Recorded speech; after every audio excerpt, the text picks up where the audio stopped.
Okay guys, here today we're gonna perform bubble adjustment.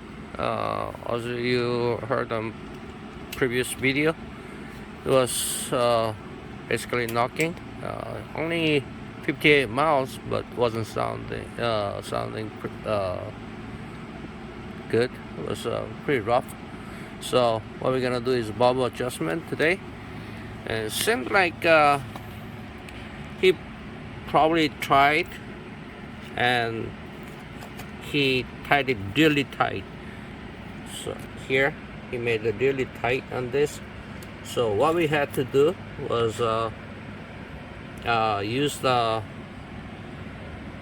big size spacer and use the vice grip here, not to damage the whole thing. So this is how we used to get it removed undo the cover here. Just press hard and we were able to lose it. So now we can remove the whole thing, so not to damage the cover there. So we are ready now to remove it. Okay, let's remove the cover.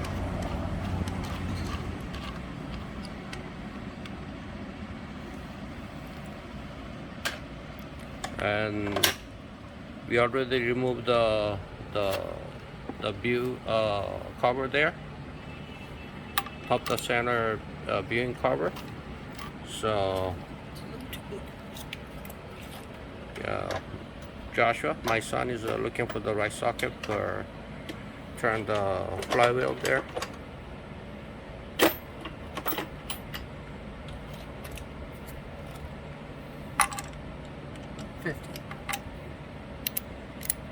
What size is it? 15?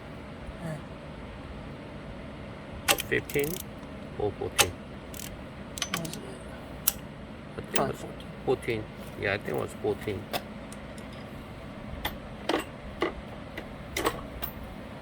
Should be size 14. Yeah. Okay, let's just leave it there. Let's remove the cover and see how the valve are working. Okay, now we're removing the valve cover.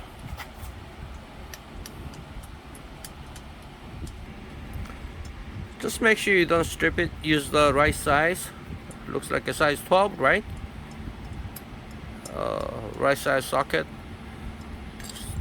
If it's too tight, just tap it. Make sure you don't strip them.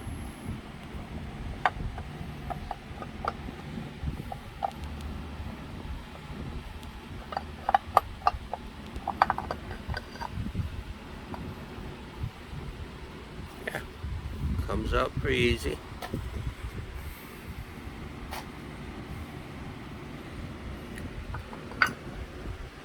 Very nice. Okay, Josh is gonna keep turning, so you're gonna see the top depth center right there. Let's see if we can show. Let me see.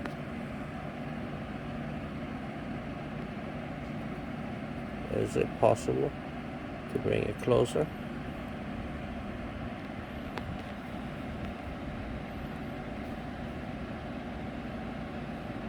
I don't know if it's possible to see it.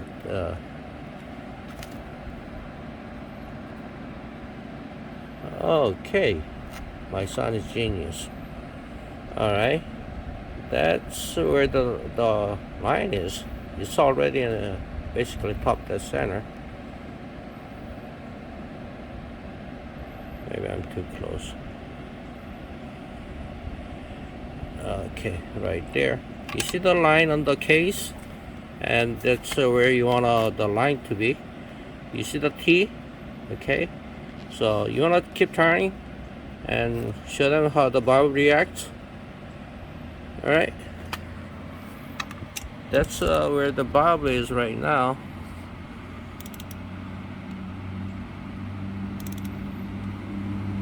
You see what the intake valve does.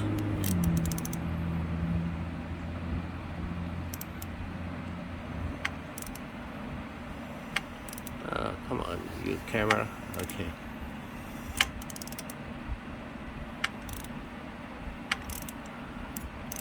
Well, it's hard to show. Okay, it's going down, coming up. Okay, that's where you want to be, basically. Top. Okay.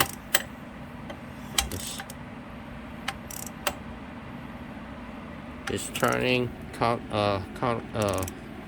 counterclockwise, so that means it's going forward. Okay, to make sure in your top dead center, your bob this arm shouldn't go up. Okay, make sure.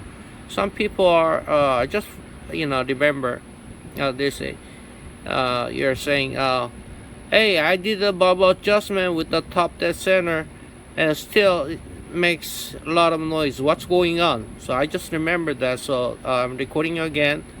Make sure when you do the bob adjustment, this arm doesn't go up.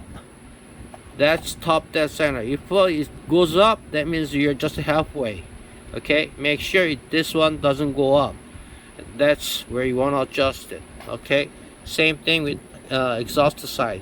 Make sure it doesn't go up. If it goes up, you're just halfway. Okay, so if it goes up, that means you have to turn the crank just one more time until you see another T on the line. So make sure this doesn't move. People ask me, hey, I damaged the cover, how can I bring it to T? Well, here's a manual solution. We have a kickstart, so use the kickstart. So you slowly push it down and you can see the top dead center from other side. That's how my son likes to do it. Just besides messing with the cover, he just with his hand he just pushes it slowly down and he brings to top dead center. Okay, let's see if it starts.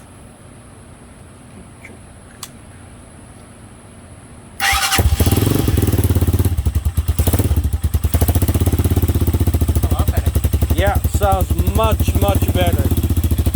No tapping noise, nothing.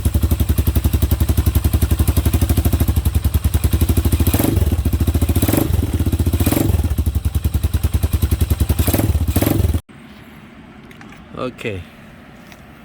Yeah, he brought it back to top dead center. So that's how the valve. Yeah, that's there's a little gap there, and this one is very tight. This one is very tight, and this one has some movement there. Intake has a movement, but exhaust is very tight. So let's work on it. Okay, here we have a brand new filler gauge. We have another one that we've been using all the time, but here we are showing what kind of filler gauge we're using. You want to flip it other side? Okay, as you can see, okay, let me show them here. Should show there as what we want to have is a 0.002 intake. You see right there, second line right there, and the exhaust side 0.003 inches. This one has both, so this is the one what we're gonna use it. Okay, on the left side column, you see top to second one from the top is a 0.002 inches, and the fourth one shows 0.003 inches. Okay, we're gonna lose the nuts that's holding the the valves. Okay, so over tighted, who knows what happened. Anyway, yeah, we got it, we got them loose. So honestly, after like doing on our own Hawk, what, more than who knows how many times we did the valve adjustment, we basically do by, you know, we don't even use the gauge, we do by our feelings, you know, by finger, just feeling. So but we're gonna do this with the gauge so you can see it how it gets done. Okay, we found 0.002 and 0.003. That's what we usually do. 002 for intake, 003 for exhaust. We found them from this, so we're gonna use them. Okay. All right. Josh is trying to put that. You see there? He's putting the gauge right there, top of the spring retainer.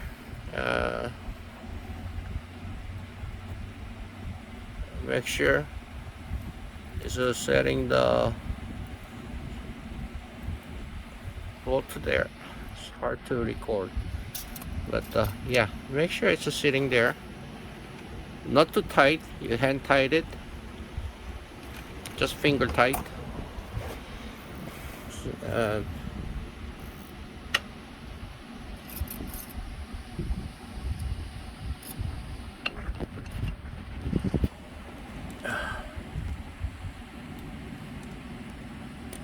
Let's we can probably, yeah, tight that with the finger. Yeah, yeah, and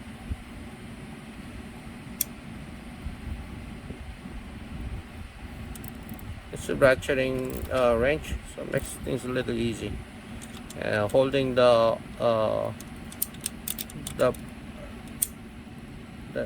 valve with the regular plier, or in this case we have a little pincer type.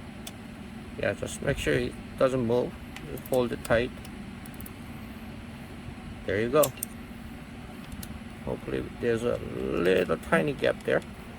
Yeah. Okay, so intake is done. There's, oops, I'm covering it. Little tiny gap there.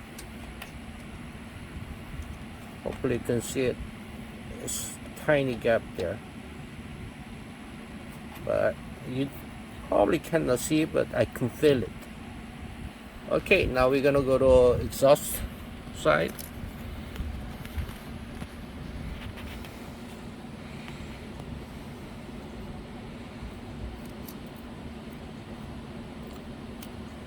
Yeah, let's tighten that. Make sure it stays there. Okay, 0.003 exhaust side, hand tighten. Make sure the upper one doesn't turn when you tighten the nut. Hold it tight. Yep. Don't just over tight it, you know, just make sure it's just tight. Because the spring's compression is not gonna go anywhere. Yeah, this one, let's see. Yeah, definitely. You can probably see there's a gap there, and I can feel it. All right. That's about it for the valve adjustment. Now we're gonna put the cover back.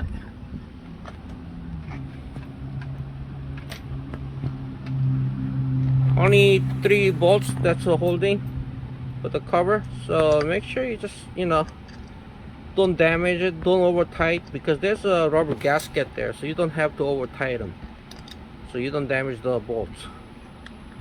when you tighten them, do it crisscross, you know.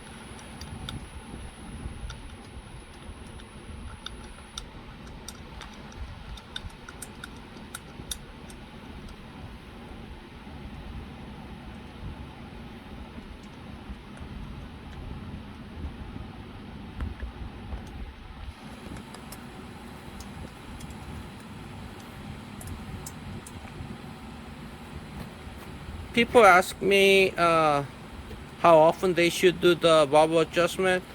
I'll say when you start hearing loud noise, you know, the bubble gets louder, then that's the time.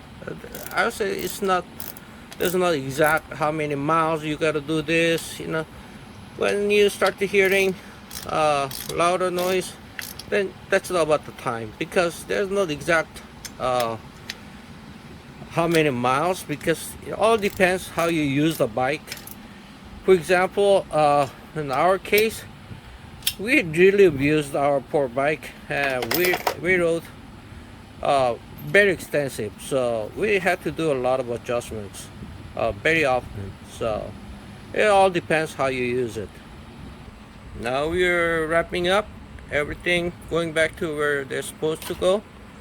Just don't over tight these poor screws covers, because you're gonna have a hard time, and you're gonna have, if you damage those, you know, light duty covers, you're gonna have to buy new ones. That's another headache. So yeah, just because there's rubber gaskets inside, you don't really need to over tighten.